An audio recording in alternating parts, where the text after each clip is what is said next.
Right, in this one, we're going to have a look at reading pie charts. So we're given a pie chart here. We're told 90 people are asked where they went on holiday. This bit went to the UK, this bit went to the Caribbean, this bit went to Africa, this bit went to Europe. Now, I've got a table over here to help me decipher what the actual number of people were in each group. So that's the frequency.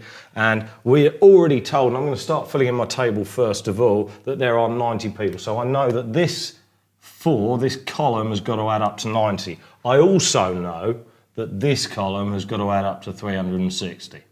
Okay, so straight away I can fill in some of my table without actually doing anything.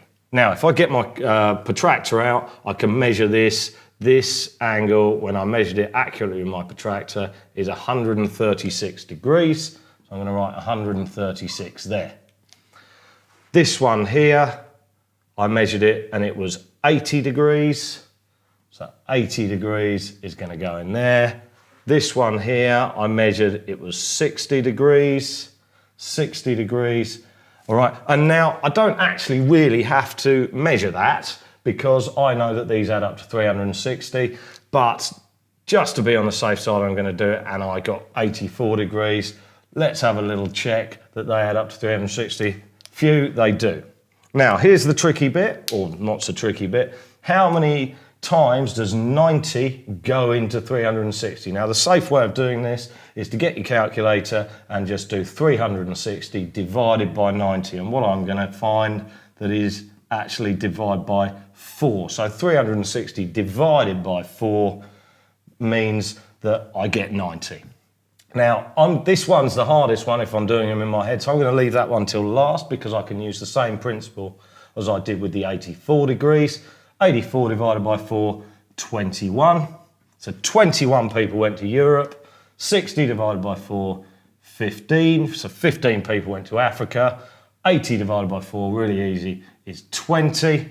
Okay, and this one I know because I've worked it out before we go, because they've got to add up to 90. It has got to be 34. So 34 people stayed in the UK.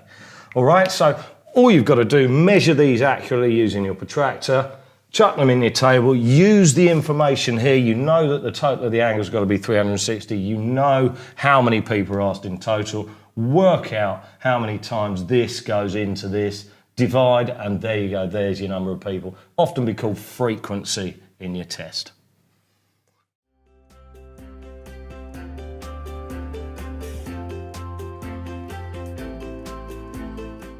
Okay, Mary, so let's have a look at this one. So solve x plus 2x equals 12. So what do you think you do first? Okay, well, I want x on its own, so I would put x equals 12 minus 2x. Okay, so a lot of the time we want to get x by itself, but what we want to do first is get all of these x's together. So can you see anything we can do with this? Get all these together in one place. Oh, okay, it's 3x, isn't it? Yeah, so absolutely. 3x equals 12. Oh, and so x equals 4. Brilliant, spot on, well done.